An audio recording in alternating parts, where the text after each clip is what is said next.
Cette vidéo, datant de mai 2017, a été visionnée plus de 67 millions de fois.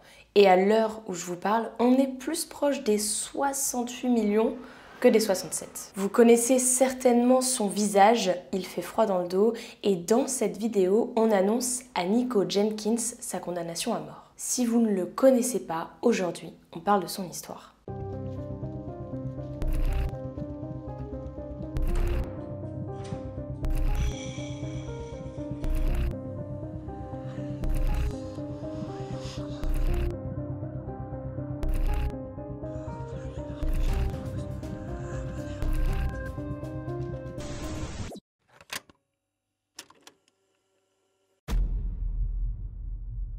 Nicholas Allen Jenkins, alias Nico Jenkins, naît le 16 septembre 1986 dans le Colorado. Il grandit avec ses parents David McGee et Lori Jenkins à Omaha dans le Nebraska et le couple n'est pas marié, cependant ensemble ils auront 6 enfants. Apparemment, son père aurait également 4 autres enfants d'une précédente relation, mais j'ai pas trouvé plus d'informations là-dessus. Bon, de toute façon, ce n'est pas si grave, on ne va pas se concentrer sur cette partie.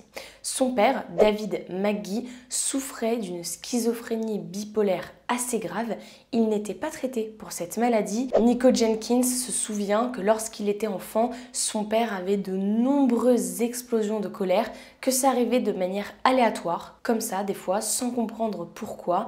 Et en plus de ça, son père était un gros buveur. Bon, en fait, il était alcoolique. Sa mère, en revanche, ne souffre pas de problèmes. Cependant, le petit Nico Jenkins semble hériter des problèmes de son père. À l'âge de 4 ans, il va voir sa mère et sa tante pour leur dire qu'il voit des choses, qu'il entend des voix. Il est assez terrorisé par ça. Il aimerait comprendre. Ce à quoi sa mère et sa tante lui répondent « Tu délires, mon petit, là ?» Personne ne le croit. Et le fait que personne ne croit ce qu'il raconte, cela va alimenter une rage qui va progressivement monter en lui et dès l'âge de 4-5 ans, il est déjà assez agressif. L'enfance de Jenkins n'est pas très joyeuse, elle est marquée par énormément de rage et de colère. En plus de ça, il y a 2 choses qui vont un peu ternir son enfance. La première, on est dans les années 90 et l'endroit où ils vivent, il y a beaucoup de gangs. Donc c'est difficile de ne pas faire partie d'un gang ou bien de s'en sortir une fois qu'on est dans ce gang. Et le deuxième point, on a affaire à l'une des familles les plus criminelles de la ville.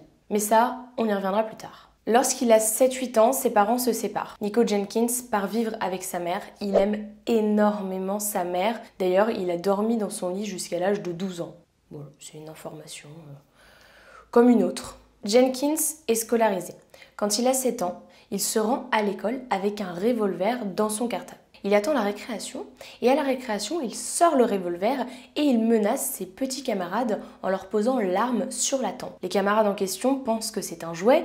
Au début, ils rigolent, puis ils se rendent très vite compte que Nico Jenkins ne rigole pas. Heureusement, la maîtresse est intervenue à temps avant que ce dernier ne fasse une bêtise à seulement 7 ans. Nico Jenkins à l'école, c'était l'élève perturbateur. On va pas se mentir, tous les profs le surveillaient et après cet accident volontaire de sa part, il est retiré de sa famille et il est placé dans une famille d'accueil. Au cours de son enfance et de son adolescence, il a été de famille d'accueil en famille d'accueil, il a beaucoup changé de famille d'accueil. Certainement dû aussi à des problèmes de comportement. Jenkins voit un pédopsychiatre et il lui dit qu'il a vraiment ce besoin de faire du mal aux gens, de voler des choses, de se battre. Ce que ce dernier remarque, c'est qu'il commence à avoir les mêmes signes que la maladie de son père. À l'âge de 8 ans, il est hospitalisé pour une anxiété sévère et des troubles bipolaires ou alors de la schizophrénie. On n'a pas encore vraiment mis de mots dessus, mais ça s'en rapproche. Car en effet, dans les années 90, il est contraire à l'éthique de diagnostiquer un enfant avec ce genre de maladie. Ils ne peuvent pas non plus lui donner de traitement. Une fois qu'il a fini son séjour à l'hôpital, il rentre chez lui et de nouveau, il change de foyer. À l'âge de 11 ans, il intègre un gang. C'est ce que je vous disais, il y avait beaucoup de gangs et c'était très difficile pour les jeunes enfants, d'autant plus ceux qui étaient perdus, de ne pas entrer dans un gang. Nico Jenkins entre dans ce gang et il porte en permanence une arme sur lui. Il a 11 ans, je le rappelle quand même. Il cumule les délits, plus ou moins gros, les incendies criminels, les vols, les agressions. À 15 ans, il est arrêté pour 2 carjacking, donc des détournements de voiture, et il est condamné à 15 années de prison. Il est envoyé dans une prison pour adultes, cependant, il est dans une petite partie de cette prison pour adultes et dans cette petite partie, il n'y a que des jeunes qui sont âgés entre 15 et 20 ans. Les personnes de la prison n'attendent pas qu'il ait 20 ans pour le transférer dans la partie avec les adultes. À l'âge de 19 ans, il est directement transféré. Je ne sais pas pourquoi. Ce que je sais, c'est que son enfance, son adolescence et son début de vie adulte ont baigné et baignent dans le crime. Lorsqu'il est en prison, il ne veut pas rester tranquille et il finit par avoir plus d'ennuis qu'il n'en avait déjà. Il se bat, il agresse un officier, il participe à des rixes et la seule chose qu'il y gagne là-dedans, c'est 5 ans de plus derrière les barreaux. Sa peine passe donc de 15 ans à 20 ans. À cause de son comportement, il passe plus de la moitié de son temps, 60%, en cellule d'isolement. En février 2010, il se marie avec une femme âgée de 19 ans qui s'appelle Shalonda. Je n'en sais pas plus sur cette femme. Est-ce qu'ils se sont rencontrés avant ou pendant? Est-ce qu'elle a été attirée par le fait qu'il soit en prison? Ce qui est sûr, c'est que c'était une femme qui était originaire de la même ville et qui connaissait un petit peu les gens du gang. Au final, Nico Jenkins ne fait que la moitié de sa peine et le 30 juillet 2013, il est libéré. Il a clairement les mêmes problèmes que son père, c'est très net maintenant. Et ce n'est pas que son père, puisque sa tante, donc la sœur de son père, souffrait également de schizophrénie et de bipolarité. En prison, il se serait fait du mal volontairement et c'est aussi lorsqu'il était enfermé qu'il a commencé à entendre de plus en plus de voix, notamment celle d'Apophis, qui est un ancien dieu égyptien, et ce n'est pas n'importe lequel. Apophis, c'est le dieu du chaos. Plusieurs fois, il aurait demandé de l'aide au service de santé mentale quand il était en prison. Il leur avait notamment dit qu'il ne voulait pas sortir de prison car il savait que s'il était dehors, il ferait quelque chose de mal et qu'il fallait qu'il reste enfermé. Il n'avait pas confiance en lui, il savait pertinemment qu'une fois dehors, il tuerait quelqu'un. Il a dit ça texto au service de santé mentale. Mais eux, ils se sont dit libérons-le. Comment ça, libérons-le? Le mec vient de vous dire qu'il allait tuer quelqu'un et vous le libérez. En plus de ça, ça fait je ne sais combien de temps qu'il est à l'isolement, qu'il ne voit personne. Une fois dehors, il va péter un câble. Et ça, c'était 4 mois avant sa sortie. Et si vous n'avez pas encore saisi le côté instable du personnage et la gravité de la situation, je vais en rajouter une couche. Jenkins était connu pour boire son urine et son sperme. Car selon lui, boire son sperme faisait monter son niveau de sérotonine et lui permettait de contrôler sa colère. Ah ouais, ok, bon, bah, chacun ses goûts. Encore une fois, je vous redonne l'incohérence qu'est cette situation. Nico Jenkins, trop dangereux pour être avec d'autres détenus. Mais pour la société, c'est ok. À sa sortie de prison, sa famille organise une grande fête dans un hôtel. On lui donne même des substances illicites et des armes. Ouais, des armes. C'est son oncle qui lui donne une arme, qui lui dit « Tiens, comme ça, tu n'auras pas de problème. » Je vous ai dit que quand il était en prison, il s'était marié. Pendant cette soirée, sa femme, il s'en fout. Puisqu'en plus, il a beaucoup de prétendantes. Pendant cette soirée, il s'éclipse même avec l'une des femmes pour aller prendre une douche avec elle. Bon, vous vous en doutez bien, sa femme, elle l'apprécie pas du tout. Tout le monde autour de lui, sa famille, son entourage, son gang, est très content qu'il soit dehors. Et il lui propose de faire plein de choses pour qu'il ne s'ennuie pas. Tout de suite, il se sent totalement intégré. Parce que quand je parle de plein de choses, je parle de délits, de vols, d'agressions. Et ça convient parfaitement à Nico Jenkins. En soi, ça ne va pas changer de la prison, puisqu'il était déjà très agressif en prison. C'est juste que maintenant, il est libre. Nico Jenkins a arrêté l'école très tôt, puisqu'à l'âge de 15 ans, il était derrière les barreaux. Donc il n'a pas de compétences, de diplôme, il n'a pas fait d'études. Et la seule chose pour laquelle il est vraiment doué, c'est obtenir tout ce qu'il veut. Et puis, on s'en moque s'il y a des obstacles, des personnes sur le chemin. Non, dès qu'il veut un truc, il l'obtient. Par la force, par la violence, par le meurtre. Ce n'est que moins de 2 semaines après sa libération que sa frénésie meurtrière commence. Jenkins a besoin d'argent. Il est dehors, il n'a pas de travail, il a besoin d'argent. Il en parle à sa sœur et à sa cousine. Il leur dit qu'il a un plan, qu'il aimerait bien qu'elle soit avec lui sur ce coup-là. Il leur demande d'aller dans un bar et de séduire un homme riche. Le 11 août 2013, vers 5h01 du matin, c'est très précis, un policier retrouve 2 corps dans une camionnette Ford blanche qui était garée près d'une piscine à Spring Lake Park en Omaha. Les 2 victimes sont Jorge Carriga Ruiz, un chauffeur de camion de 19 ans, et Juan Urena Pena, un travailleur agricole de 38 ans. Les 2 hommes ont reçu une balle dans la tête et leurs poches ont été vidées. Ce qu'il s'est passé, c'est que les 2 hommes pensaient avoir rendez-vous avec Erika Jenkins, la sœur de Nico Jenkins, et la cousine de Nico Jenkins, Christine Bordeaux. Seulement voilà, lorsque les 2 hommes les attendaient, elles sont arrivées avec Nico Jenkins. Ils n'ont même pas eu le temps de dire ouf, puisque dès qu'il est arrivé, Nico Jenkins les a tués. Il n'est pas inquiété pour ce meurtre. Ni lui, ni sa sœur, ni sa cousine. Jenkins ne veut pas s'arrêter là. Une semaine plus tard, il est en soirée avec un ancien détenu, co-détenu, Curtis Bradford, âgé de 22 ans, dont la mère lui avait dit de rester loin de Jenkins, car c'était un homme mauvais. Mais bon, ce dernier ne l'avait pas vraiment écouté. Il pensait qu'ils étaient vraiment amis, comme en témoignent les photos qui ont été publiées sur les réseaux sociaux. Le 19 août, vers 7h du matin, le corps de Curtis est retrouvé sans vie à l'extérieur devant le garage d'une maison. Et c'est un homme qui est rentré chez lui après avoir travaillé toute la nuit qu'il l'a découvert. Curtis a reçu 2 balles dans le dos. Encore une fois, Nico Jenkins n'est pas inquiété. C'était d'ailleurs la seule victime que Nico Jenkins connaissait. Sa 4e et dernière victime est Andrea Kruger, une maman de 33 ans. Elle a été retrouvée morte le 21 août 2013, aux alentours de 2h15 du matin, par un officier du shérif qui a répondu à un appel du 911. Quelqu'un a appelé en disant qu'il avait entendu des coups de feu. Son corps, allongé sur la route, présentait 4 blessures par balle de calibre 12 au visage, au cou et à l'épaule. Sa voiture était introuvable.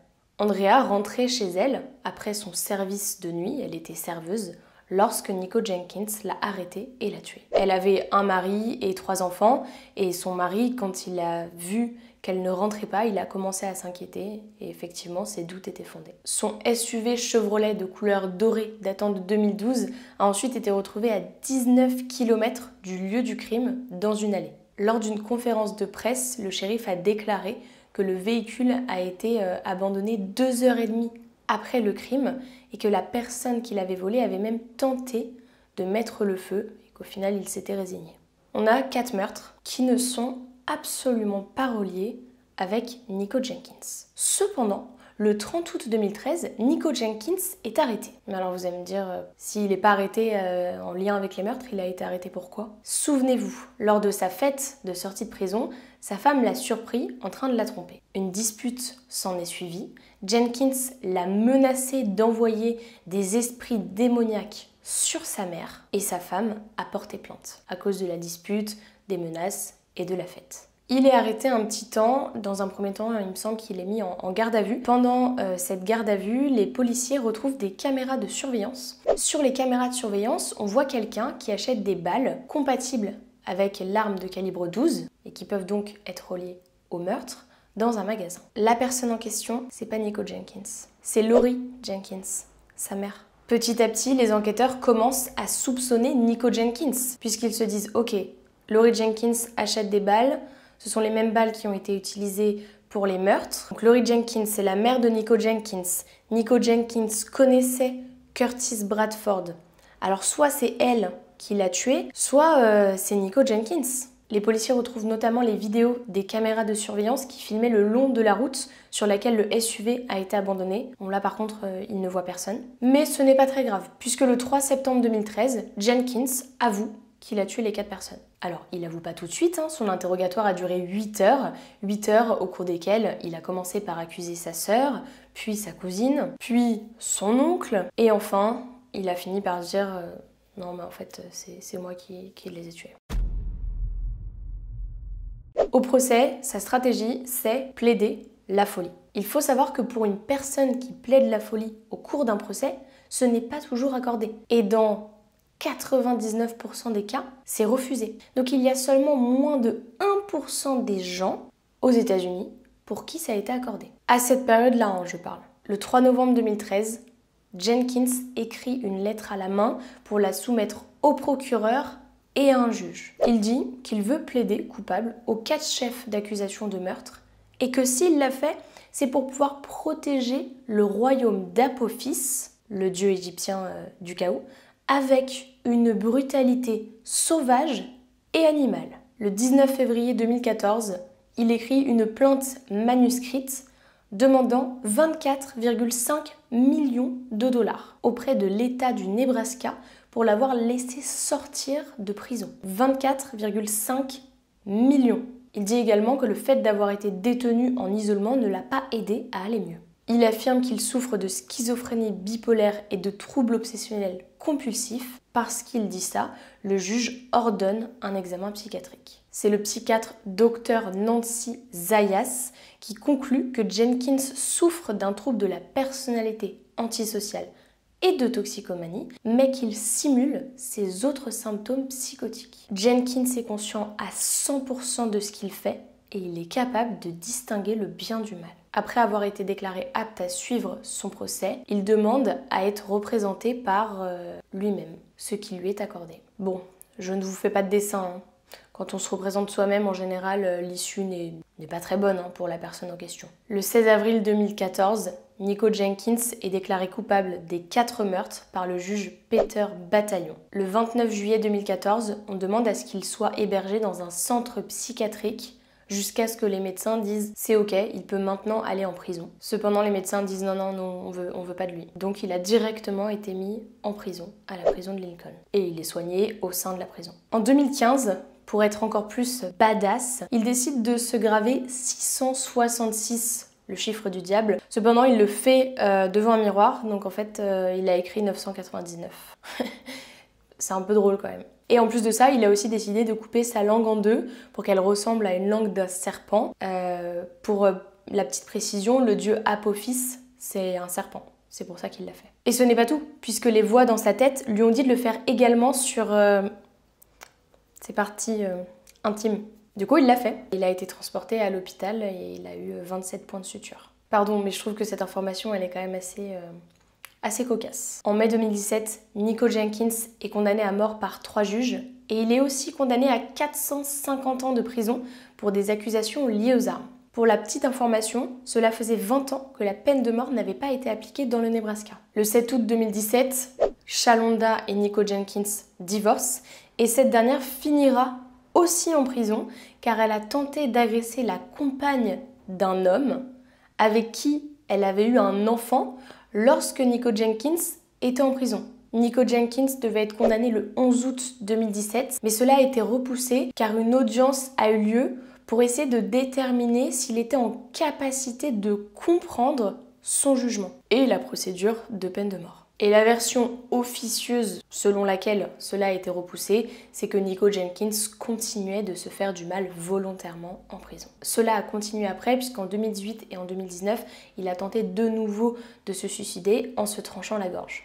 Aujourd'hui, il est dans le couloir de la mort en attente de son exécution. Le 20 avril 2020, la Cour suprême des États-Unis a refusé d'entendre son appel, un appel qu'il avait écrit lui-même et qui faisait 400 pages. En prison, il est soigné, il prend des médicaments pour la schizophrénie et de ce côté-là, ça va un peu mieux. Bon, vous avez compris, cet homme est fort dérangé, c'est un psychopathe, un tueur en série.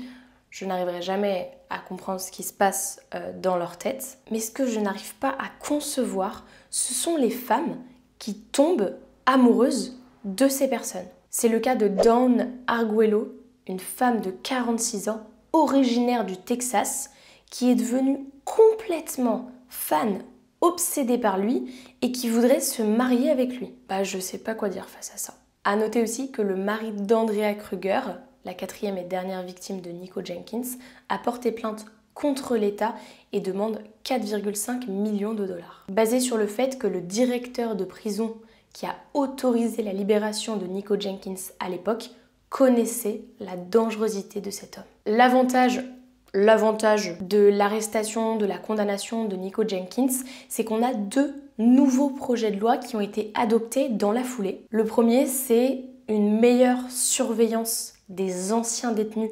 lorsqu'ils sortent de prison. Et le deuxième, c'est la création de programmes pour les réinsérer dans la société. Selon le juge, Nico Jenkins est le pire tueur en série de l'histoire du Nebraska.